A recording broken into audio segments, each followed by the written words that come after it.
me to change, they want me to change, but I ain't changing. Nah, I remain the same. And you're now tuned in to another episode of Intellectually Petty Radio, brought to you by M3S3 Clothing. Men make moves and suckers stand still. And as always, on the mighty Nerd DJs Radio Network. Come on, man. You already know, man. It's redundancy at its finest. We only rock with legends around here, and today is abso-fucking-lutely no exception. We got this man needs no introduction, but I'm gonna give him one anyway, man. There's two personalities in the radio in Detroit that span generations, that your grandmother knows, your mama knows, your cousin knows. That's Mason, and that's the Bushman. Point blank, period. And we got the latter on the show today, man. One of the greatest motherfuckers to ever grace the city of Detroit, man. Let's get the Bushman in on the conversation. How you doing, bro? I'm good, bro. How you doing, man? Appreciate that intro. Come on, man. You earned it, bro. Man, I'm still out here trying to earn whatever I can. How does the title legend make you feel? Um, Blessed. I guess you could say to be considered a legend. I know I am lucky too. To be in one spot for almost 30 years is pretty incredible, especially these days, man. To be able to survive as long as I've survived on the radio here, I'm blessed. That's all. I'm humble, but I'm blessed. What is the Detroit market like? Detroit market, man, it has changed so much. Um, People are actually, they're looking at us, and they're not talking negative about us. They're talking about how great the city is and how we're doing so many great things. Downtown is vibrant.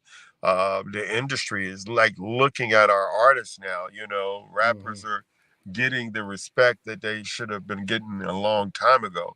When I got here almost 30 years ago, um, nobody would even like really look at Detroit artists, and now they're looking at them, and so it's a good look for Detroit. A lot of exciting things are happening here.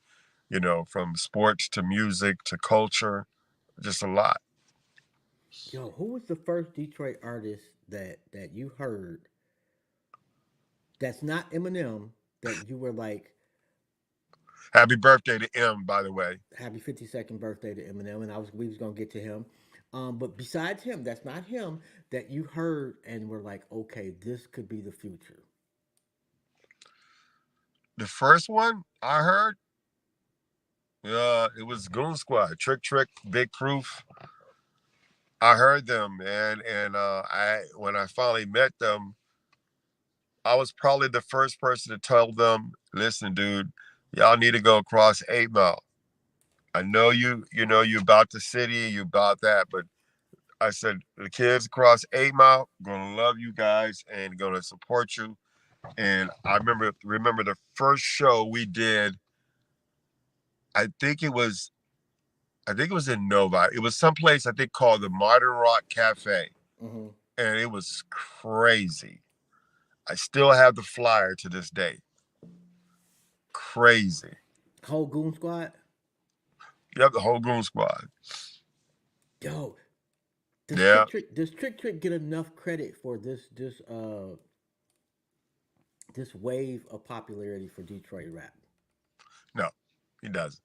He doesn't get enough credit at all. People know who he is. 100%. They know who Trick is. But I don't think he gets the credit that is deserved for what he has done for hip hop in the city and the culture and, bringing awareness about the city. How do we fix that? Here's the problem. In 2024, it's about clicks Yeah, on social media, yeah. views on social media. Um, and the people tend to look for the negative, the drama, because that's what draws the views. Yeah. But, people got to also look at, if you look into the analytics of a post that you might make, it may not have the views, but if you look at how many people you've reached, it's done something. So Yeah. I think there needs to be more stories told about people like Trick who've done different things, who, you know, gone way beyond of what they had to do, but they did it for the love of the city. The story just needs to be told. Yeah. We Yo, need, we, Mikey, if you out there, I know you listening. Mikey Eckstein, we need a Trick documentary, bro. yeah, Mikey, we need to make that happen. And Mikey can make it happen. Mikey can make fucking everything happen. Yeah, yeah, yeah, yeah. Yo, okay, what was the moment in radio where, matter of fact, your first night on air? What was that like? Scary as hell. Any I mean, guests, or is it just you? it was just me. I drove up from North Carolina. It was minus 30 wind chill when I got here, and I didn't know what that was. I just knew my skin was burning. Then, so my first night on the air, I knew I had these features that we had already talked about. I was going to do the roll call, having people rap on the radio. I did have some already canned, so people could have an idea of what it would sound like. Mm-hmm. Um, but it was just, I was nervous, man. I didn't know how people were going to take me. Um, and then when I first went out to do some schools, the one thing I love about Detroit will tell you exactly how they feel about you. I was going to doing Facts. schools and kids were like, "Who are you? We don't like you."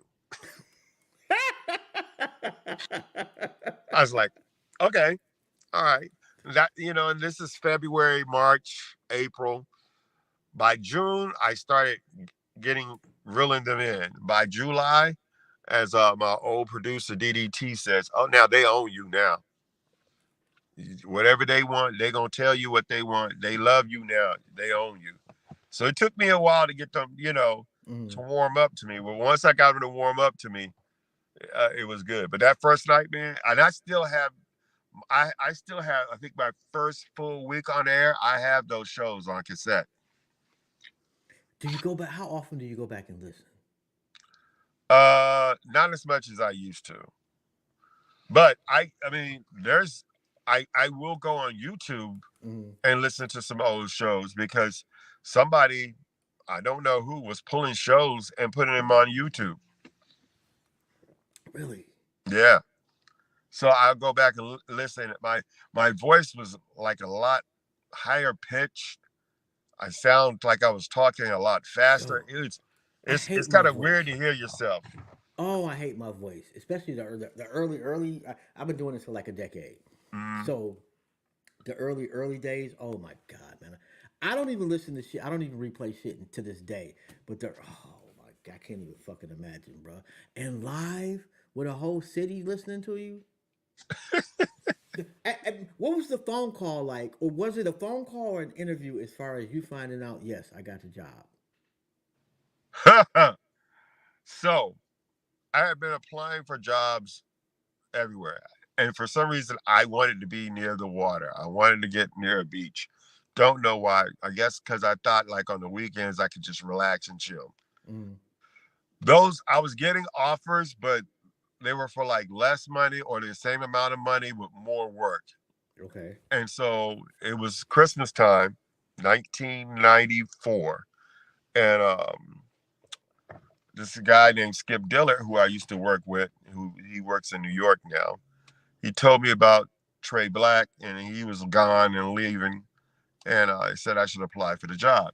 Mm, Ironically, Trey Black and I worked at the same radio station in North Carolina.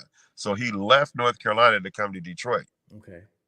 So I sent a demo in, and I didn't think I was going to get it, but I did it anyway. Didn't tell nobody because I had just gotten a rejection letter from Chicago at GCI, Okay. and I got a voicemail from Steve Hegwood, and it accidentally got erased. But I found the number. I called him. I had some things going on because he wanted me up here immediately. But when I got back, I came up. I flew up for a day. Went and met with him and Verna Green at East Franklin's, and he was going to put me on the air that night, but because of my current contract, he didn't want to get me in any trouble.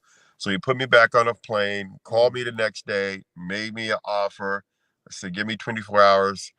I already knew I was going to take the job, but I didn't want to do it like that to him. So I went into work on Monday knowing that I was going to put in my 2 weeks, and I went in, and for some reason my boss back then couldn't make time for me. He was just busy that day. It's almost like he knew something was up. Right. So when I went in there, I told him. They didn't try to counter. They said congratulations. And then the rest of the day in North Carolina, all the doors were closed in the office trying to figure out how they were going to replace me. And it took Mm. 3 people to replace me when I left. Yo, that's Now, now here's another true story that a lot of people don't know. So my first day on the air was supposed to be February 13th, 1995. I went to the station ready to go on, and Steve sent me back to the hotel. I said, "Did I do something wrong?" It's like, "No. I want to start you on a day that everybody can then associate you with." So then I started on February the 14th, Valentine's Day. mm. Yep. Good move or bad move from in hindsight. Good move. Because whenever I used to celebrate my anniversary of being on the air, Mm. I did it on Valentine's Day. And we would have these outrageous private parties that were just crazy. So anybody that was single or didn't have a boyfriend, girlfriend, or husband or wife would get invited to these parties, and they were exclusive, and it'll be a who's who shows up, and they were wild. So I'm certain over the years you've had a gazillion people come on your show. Yes. Who was the first get that you had? First guest I had, Not the first guest, but that first guest that in your mind was like a really big deal. Aaliyah. Yo, tell me about that, please. I had Aaliyah on, and her dad and her brother up there, and we hit it off like, I mean, we just clicked. We hit it off, and like, true story. After that, actually, and I can't find this piece of paper. She signed a note saying that I was going to get one of. She was going to make sure I got one of those jerseys that she used to wear. Okay. Um, but she would go from city to city, and she would call me from the request line on the request line, just checking on me. She would also call me and play jokes on me all the time on the Mm. request line, and I was like, "Girl, you crazy." And then one day she went to my old radio station in North Carolina, and the girl, the receptionist, had knew my number, Mm. so they called my cell, and she was at the front desk calling me. She was a real one, man. She was a real one. I mean, there's not that many people I don't think can say that Aaliyah would call them and prank them while they were on the air. Mm. And it was never anything that I put on the air. It was just something between her and I. It was cool. How did you find out she passed? Ah, I was sitting at home and I got a phone call from a very reliable source who knew that her and I were close, Mm. and he told me. And I was staying in the Millender Center. My apartment number was 2604. I overlooked St. Andrews and Legends and Sweetwater. I sat there and stared out the window for a long time, and then I just sat on my couch and I cried. And I cried. And I cried. I finally cried myself to sleep. Mm. And I don't think that people outside of Detroit truly. There's two people that passed away that I think Head and Shoulders are in a category by themselves. Aaliyah is one of them, and Proof is the other. True story about Proof. I was with Proof that Friday night at St. Andrews. I was with Proof that Saturday night. We were at the Fillmore, but it might have been the State Theater at that time. Okay. Sunday night, Good Life Lounge, Old School Sunday. Now, here's the thing that gets me. I was coming out of Good Life. He was going in. He tried to get me to go back in. I'm like, Proof, I can't, man. I've been going nonstop all week. If I go, I'm gonna be hurting in the morning because I was already like, woo. So that was the last time I saw him. And so of course, what happened next, all I could think about is how I was with him that whole weekend and I didn't go back in with him. I'm sorry about that. You know, Oh, that's it's all like good. It's I'm. reality. And another thing about Big Proof, Proof would have these ideas for these rap promos, and he would just show up at the Penobscot. I got an idea. Okay, him and DDT would go into the production room. 30 minutes later, I got a freaking rap promo that sounds like a song, just because he had an idea, and he would just come down there and do that. Hmm. He would come to St. Andrews on Friday Night Live and hang out in the Bush Corner. Didn't want nothing, just wanted to hang. That was Proof. Where you from, bro? Originally, I was born and raised in Wilson, North Carolina. I moved here from Greensboro, North Carolina. I went to school at North Carolina A&T State University, which is a HBCU. And yeah, oddly enough, a guy I used to go around DJing with, uh, he was from here. So it was kind of weird when I said, "Hey, I'm moving to Detroit." He was like, "What?" I said, "Yeah." When did the What Up Does start to sound like you from there? I don't know. I started like when I got here, I I studied everybody. I Mm-hmm. studied Mason. I would study tune up. And of course, I would study the electrifying mojo. I studied these guys. I listened to them. And I wanted to start my own thing. So I started saying, like, for I would still always say big baby. And that was a biggie thing. But everybody all of a sudden acted like I created that, which I didn't.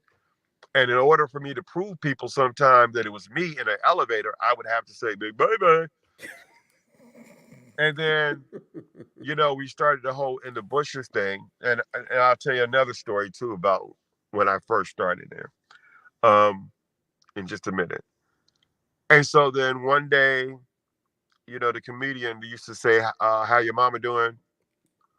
I started doing, how you doing, how your toes doing."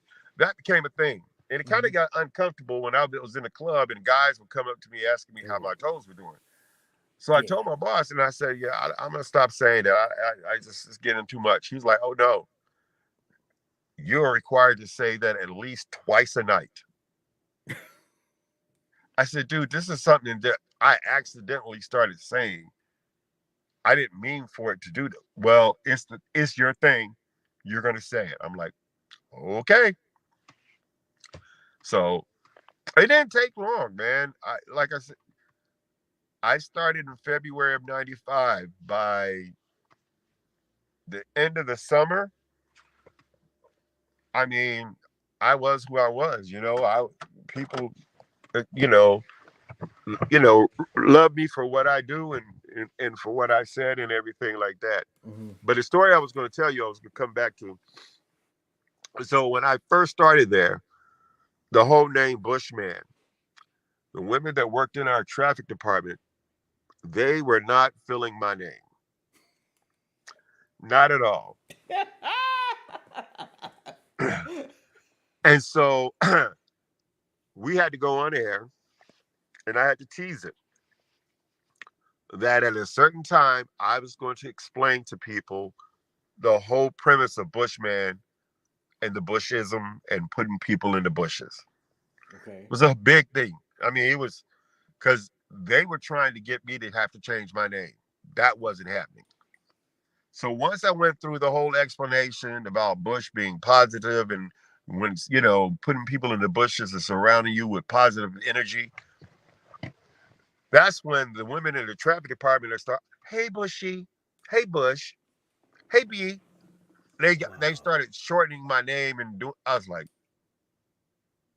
that's all I had to do was explain this. Now I'm okay. So yeah, that was funny. Eh, Being that this is Eminem's birthday, Yep. from a hip hop standpoint, Hmm. where do you put him as a Detroit MC, and how important is he to the success of hip hop in Detroit? Well, I mean, as far as MCs, I don't like to rank them, Mm, but I mean, he's up there at the top of the list, the top five, obviously. oh, I got you. I could Um, go for that. M's lyrical style is so complex, it's so different. He's almost in a, he's like Twister in a sense. Okay. Twister is one of the fastest rappers in the world. He's in the Yes. Guinness Book of World Records, Facts. all right? His style is totally different. There's nobody really that you can put with him, maybe besides Eminem, because they're unique at what they're doing. Um, as far as M in the culture of Detroit and hip hop, he was able to light that lantern, so people looked at us. Because I think at one point people were scared to mess with anybody from Detroit because they all everything that they would hear about Detroit. Like I would, people at home when I moved up here, they're like, "Aren't you scared?" I'm like, "No. Why am I being scared?" Well, we hear this, we hear that. I said, "We have the same thing here. We have the same thing right around the corner. They just got more people." I said, "Y'all don't. This is even before all the revitalization downtown and stuff like Yeah. that." I said, Detroit has so many nice things that go on that you guys will never know about it because the media will never show it because drama sells. That's Oh, why when we watch the news, the first three stories or four stories is there's a shooting over here, there's a workplace shooting over here, this person got stabbed over here. It's all the bad stuff. The happy go lucky stuff comes close to the middle to the end. yeah, and it's like one happy story per news cycle. But what I feel bad for this generation, especially, is they didn't get to see the greatness of Hart Plaza. Like Hart Plaza, like yo, when I was a teenager, bro. Oh, and I'm not even gonna talk about the stories my mama used to tell me in Hmm. her day at Hart Plaza when George Clinton and them was down there giving free fucking concerts, and Yeah, everybody in that bitch was high as hell. yeah, But yo, we used to be able to go down. All you had to do was get downtown. Everything yeah. else was pretty much free. You can see a What? free concert. You can get chicks. Maybe you need a couple of dollars to get something to eat, but other than that, man, yo, Yeah. Well, I mean, like this generation now, they'll never know what it would have been like to go to Family Fun Day. oh my god, man, yeah, You know, Family Fun Day was crazy. And back then, of course, unless you had one of the camcorders with the special tapes in it, none of that stuff got taped. Most of it. There might be some out there somewhere, but we had great performances, man. I mean, Aaliyah, full band in the park, free concert. You know, yo, that's crazy. I you seen know. some footage of Belle Isle back in the '90s. I Ooh, don't, man, nigga, woo Lord, dude, man, like people don't understand. Belle Isle was like Freaknik every weekend.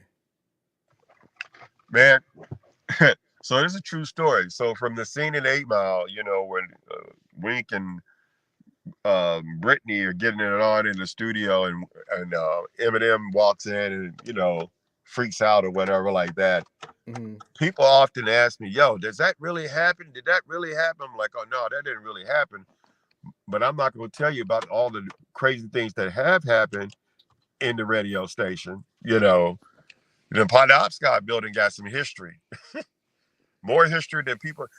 It would be a documentary in the making, just like St. Andrews, Three Floors of Fun documentary in the making.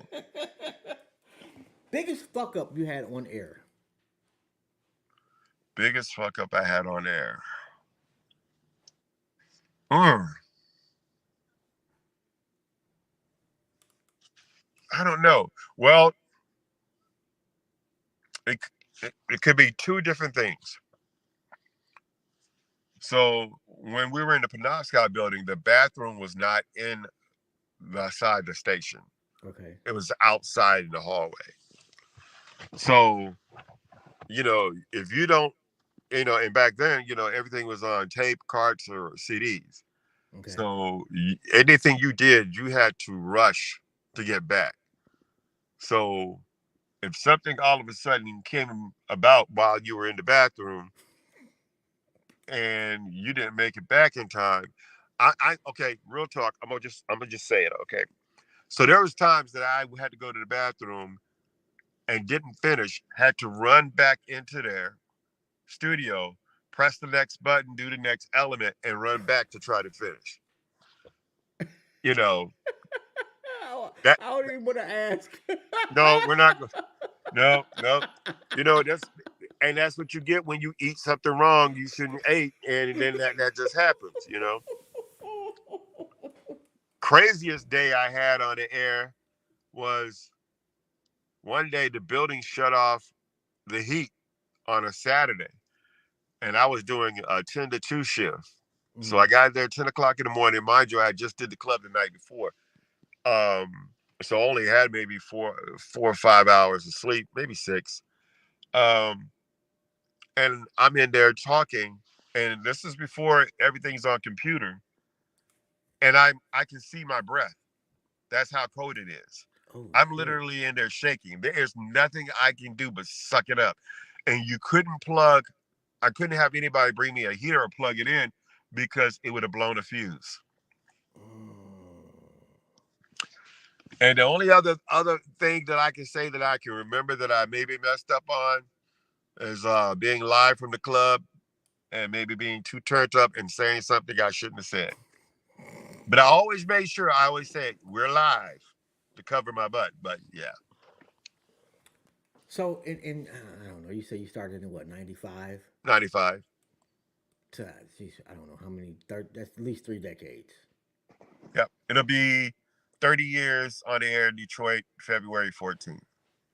From a historical aspect, I would say that between that time, probably there's a couple of stories. The OJ story,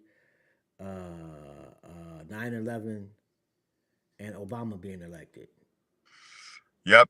Um, the also you remember when the power grid went out Oh and yeah, yeah, Michigan, I think Philadelphia or Pennsylvania, Ohio, we all lost power. Yeah, but yeah. 9/11 was I was living in the Milliner Center, and I had my young son with me. He's all of maybe 2, 3, and I'm watching it on TV. I'm like numb. And then when the second plane hit, I really freaked out because and then there was that one plane that they couldn't find. They couldn't figure out where it was. The one that hit the Pentagon. Yeah, I think the one that hit the Pentagon. The only thing I can think of at that point is if they try to target anywhere in Detroit, they're going for the Renaissance Center. Absolutely. And Which is so right across the street from the Millender Center. For those people yeah. that don't know. So I packed up my son. I went and got a hotel room like out in Romulus somewhere, Mm-hmm. and we stayed there till I thought it was safe to come back home. Yo, and But then, they have to go on the air. Anytime you have something like that and you got to go on the air, so especially you when went on that day. yeah, I believe if I remember correctly, I had to go on that day. Um, I believe I did. I know we were providing coverage. I Okay. believe I was on that day. You just had to, but you had to, like, for me being like hype and screaming and hollering, whatever, you had to tone it down. You had to be serious. And then, the more people we heard about who might have been in the building, my cousin worked in the World Trade Center. And that day, he didn't go in. Mm. You Mm. know, it, it, it's just things like that. It was weird. And the other crazy story about that, because that's the same year Aaliyah died, and I was just in New York. I left New York the day of Aaliyah's funeral, Mm. and then a few days later, 9/11. Mm. So was there ever a point where you're on air and like what's the biggest news story that broke while you're live on air? Ooh, that is a good question. No one has ever asked me that. Biggest news story while I was on air. Mm, it's got to be somebody dying. I can't think of who at Mm. this point. I would really have to go back and do some deep dive research on that, which I will do because now you got me curious.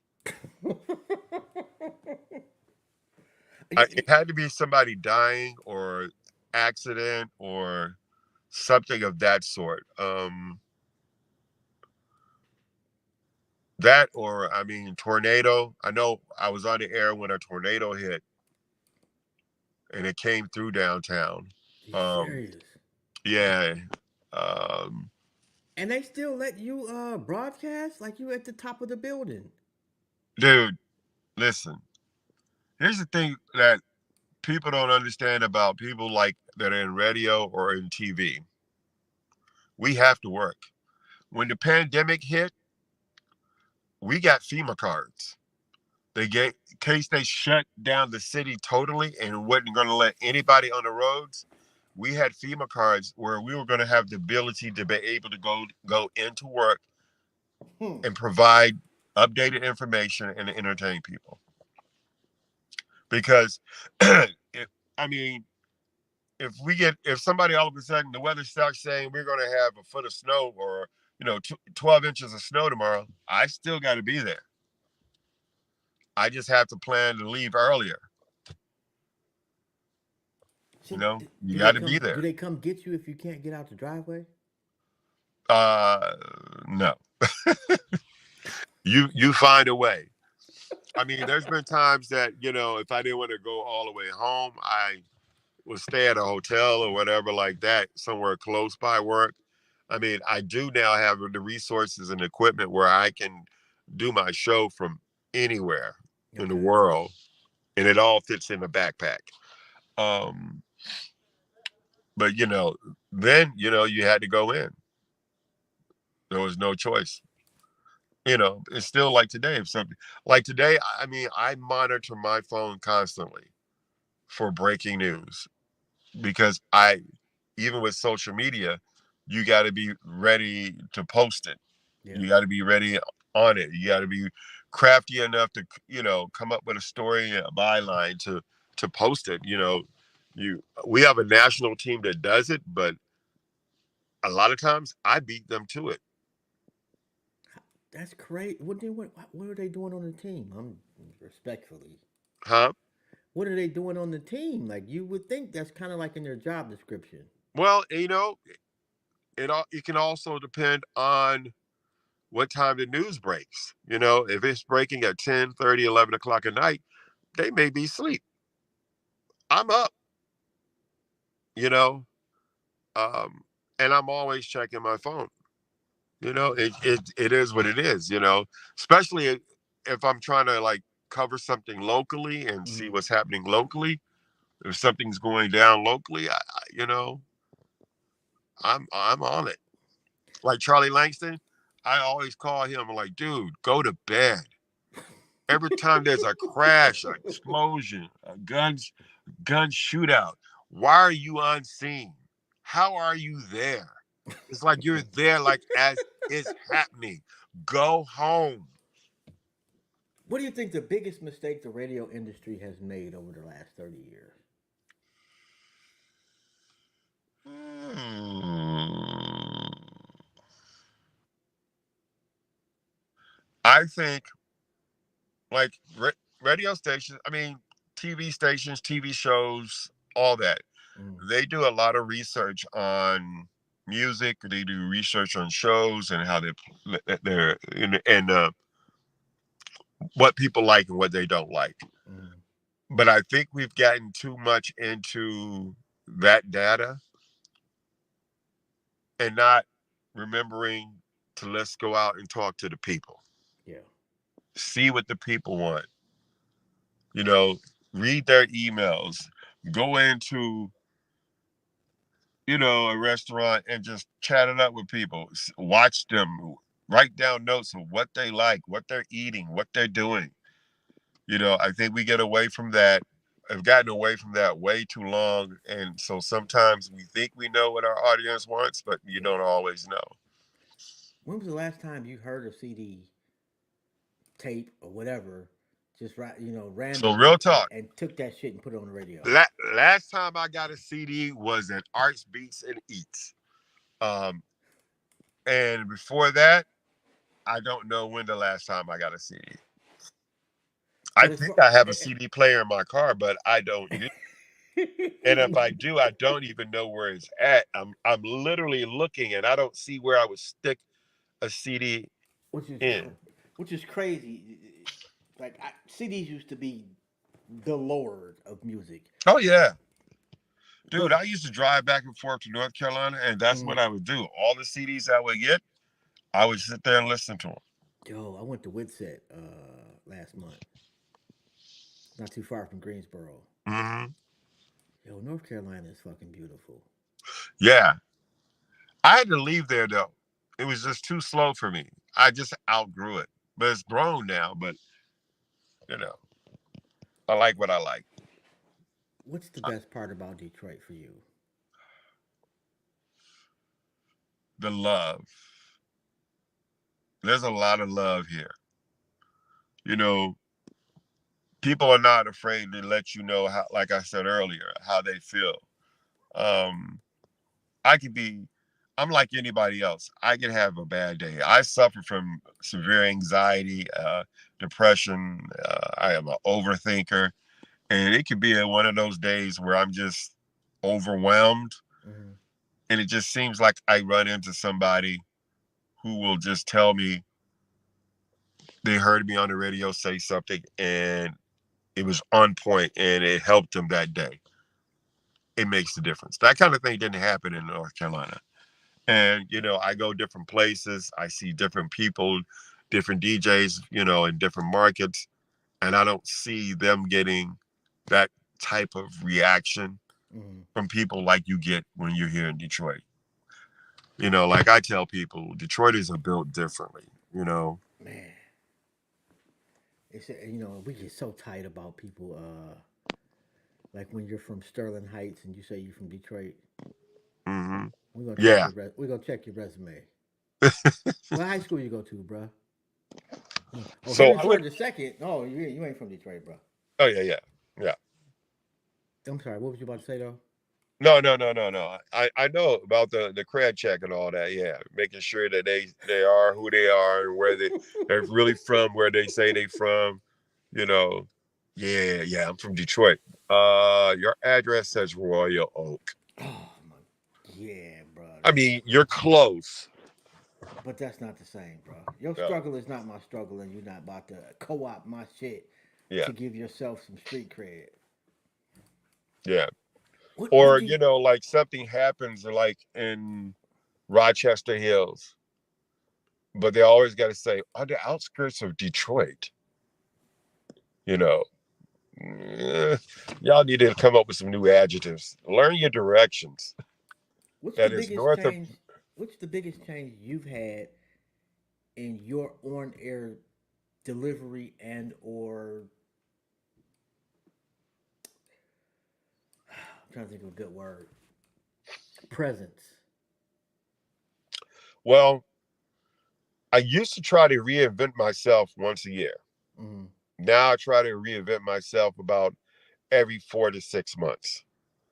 Um, I've moved from the hip hop station to the adult station, but I'm still Bushman, just with a little bit more adult flavor, toned down some. Um, I've just tried to learn how to talk to people like I'm talking to you right now, but doing it on air, Mm-hmm. um, and not over talking. And I try to learn. I've worked on actually studying comedians and Mm. how they can deliver a a couple of lines and get a point across and make you laugh at the same time. So trying to use some of that same concept on air, and then learning different ways to be able to hold you, you know, stay there so that I want you to don't want you to miss out on this prize that I'm about to give away. Mm-hmm. But also I got this good music, you know, and I got a story to tell you, and then I take that and I use it on social media, to try to make it go full circle, linking, putting links to where they can link on to the iHeartRadio app and listen that way, and that's a whole nother thing too, you can stream us anywhere. That's crazy. Do you have more freedom as far as what you want to play with the adult contemporary as No, opposed to hip hop? no. Mm-mm. So music is done for us. um I build my show around the music Mm-hmm. and whatever might be going on that day. Okay. um and so then what I do is so it's like cooking. Somebody gives you a pot and some ingredients. You are the seasoning. Okay. And so then you can make a meal out of that. And that's what I do. I go in, I look at what I got to play. I look at what is trending, what is happening right now. I look at what can I do that's funny. Where do I need to do it at? I look at what songs are, coming up and how can I play with that? What can I do on social media to make somebody laugh or let them know what we're doing on air? And, do the full circle thing with, TikTok, Instagram, Twitter, Facebook, and then on air. I'm just curious. Being such a high profile Detroit individual, and being on air, how does that affect your relationships? So I'm going to tell you a secret about me. I am an introvert. When I'm not on air or I'm not on stage, I'm quiet. I don't talk. I like to read my crime novels. I like to watch crime show TVs. Not that I'm trying to learn how to get away with anything, but they just intrigue me. I Like, I got you. feel like if I wasn't doing radio, I would be doing CSI. Okay. Um, Even like when I'm in the car and I'm riding home, I like to listen to headline news. I like to listen to those stories, those court stories, about these unsolved mysteries, the ones that were solved, and there are a lot that were from here in Michigan that they feature. Mm-hmm. Um, so I have a small circle of what I call friends. Okay. I have a bigger circle of associates. Um, and I keep it like that because doing what I do and learning the hard way, you never know who's in your circle just because they want to go see Sexy Red, Yeah. or they want a shout out, or they want to boast because they know somebody that's on the radio, or somebody that's been in a movie, or it's on been in Netflix on a Netflix movie. You just never know what somebody's intent is. Yo, that's I I'm not the most trusting motherfucker on the planet in the beginning, Hmm. but I don't know if I could really like. That's a burden. I don't know if I want. Yeah. Does, speaking of burdens, does the burden become too, especially everything that the social anxiety, the depression? How do you deal with the burden of the power of your voice? Um, well, hey, I travel a lot. Um, if you follow me, you'll see me, in some other country Mm, all the time. Um, I haven't traveled as much this year, but I usually travel. Like last year, I was in Australia like 3 times. Um, but that helps because I get away, I meet different people, different cultures, mm, and things like that. And I've started doing some writing. I'm now trying to get a like hobby, or you know try to find the time to hit the gym. mm, The different things to release. I ain't gonna lie, I do therapy every other week.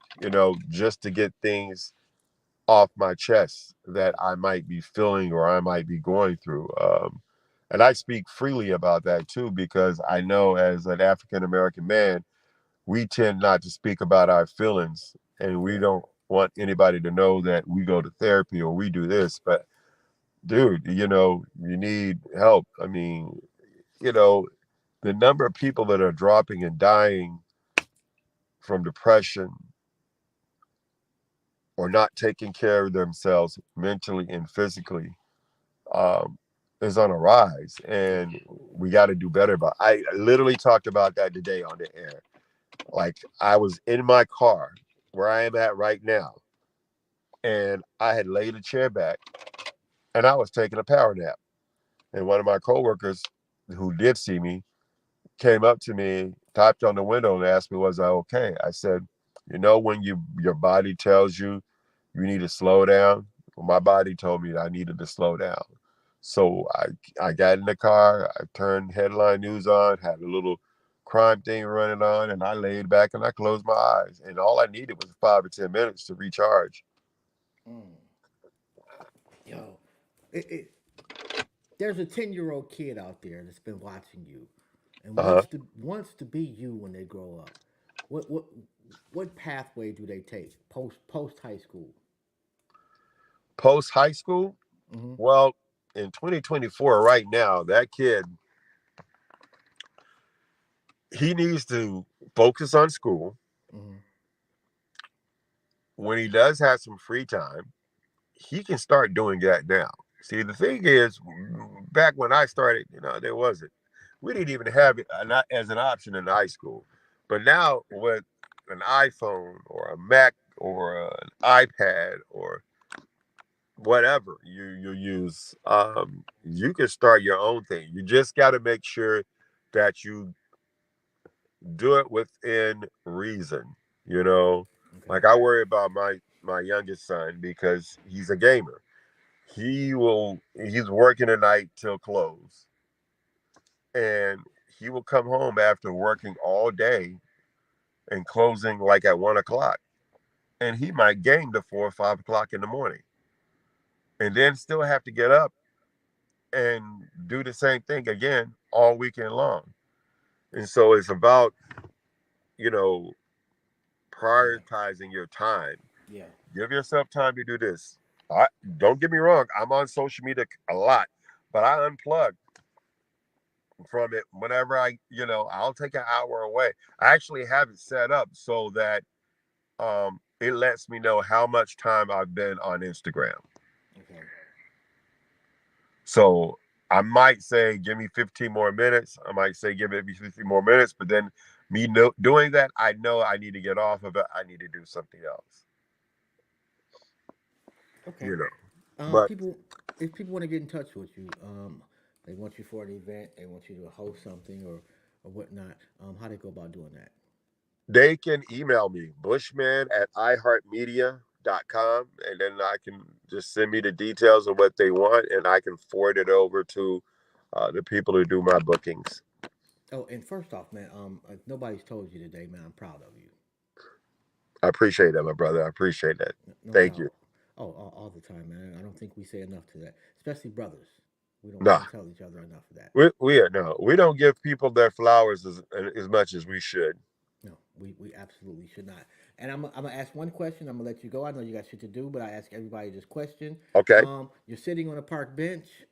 God sits down next to you and says you can ask me one question. What is it?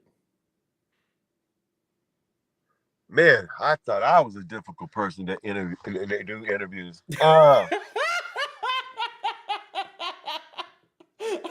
I don't know if that's a good thing or a bad thing, bro. No. I like to. So I started this thing where I would ask people, if you had a superpower, what would your superpower be? And it would Oh, make people like really think. But the first time I asked Lupe Fiasco that, oh my God, he had a whole elaborate answer. And by the time he was done, I had nothing. I had nothing. yo. Nothing. See, now, like my first inclination is to say flying, but I don't know. Yeah. Um, Mine was to teleport because I do a lot of driving. So I'd rather be able to like just like hit a button. From here, I'm there. Okay, but I didn't know teleporting like same time frame or teleporting like back to wherever in history or in the future. Sometimes going back in the future and redoing something because I know should have I should have said no instead of saying Oh, okay, yeah, all right, I'll do it. Yeah, you can have that. No, should have went back that. Yeah, but I'm gonna answer your question. If he sat down beside me on this park bench and I could ask him one question, it would be, where do I go to get the strength to be happy? mm, Deep one. hmm. Because I feel like now in my life and where I'm at in my career, all I want is just to be happy. I don't know. Something tells me he'll tell you you already have that. He probably will, and he will probably says you just need to open your mind to it. Yeah, yeah. But it would be something on that line, you You fucked know. me up with the superhero one, though, bro. I'm not even gonna lie. You fucked up a little bit. I'm thinking about that shit. Yeah. You think about that one, man. If you had the opportunity to have a superpower, what would it be? Some people like to say they would like to fly. Some people want to be like the Flash. You know, The teleporting joint. Although something tells me I would just keep fucking up. I would if I teleported back and forth, trying to change things, I would probably like put a hole somewhere in the metaverse. Yeah. Um, so I probably now, when once I think about it, I would have to change that, but I don't know what my power would be though. Because it's crazy. I had this conversation with somebody like a week ago, literally about being able to go back in history and change shit. And I was like, we always look at it optimistically, like somehow changing that one thing is going to make our life better. When in all actuality, there's a strong possibility that it'll make things worse. Yeah, yeah, because you never know if you if you said yes the first time, if you say no this time, what are the consequences of you saying no versus Man, yes? yes, You don't know. not at all. And that's where the overthinking comes in for me. Oh, So something can be asked of me, and then I'm literally thinking all the things that can go right and wrong if I say yes. I think of all the things that could go right and wrong if I say no. I do the same shit. I'm horrible at the overthinking. Yeah, Like I will overthink the whole fucking conversation in 20 yeah, different ways. yeah. Um, Joe, I cannot possibly thank you enough for this, man. This has been an honor and a privilege, man. I don't know if there's anything I can do for you, but if there is, let me know and I got you. And I just appreciate the invite and the time and the conversation, man. I appreciate it a whole lot. Oh, no doubt, man. You have a phenomenal day on purpose. And, man, it's good talking to you. Good talking to you too, brother. All right, peace out, bro. All right, take care, man. No doubt. Yo, that's fucking dope, man. One I won't forget, man. Very, very, very, very dope conversation. And I don't say that lightly. And we already know the man is a legend. Next week we got Jupiter coming on at 5 o'clock, and then we got Dave Bishop coming on at 7 o'clock. If you do not know, I have the best manager in the history of vocal cords and throats. Her name is Rita. If you have any business things, dealings, whatever that you want to do with Intellectually Petty Radio, reach out to her, Karita Miller, or on Instagram. Anyway, on that note, this has been Jobs. I don't know. It's been another episode of Intellectually Petty Radio, and y'all have a dope ass day. All right, peace. Appreciate y'all too for tapping in, man. I must say that things have really really picked up over the last few months. So I can't possibly thank you enough. All I can do is try. Anyway, on that note, I'm out. Peace.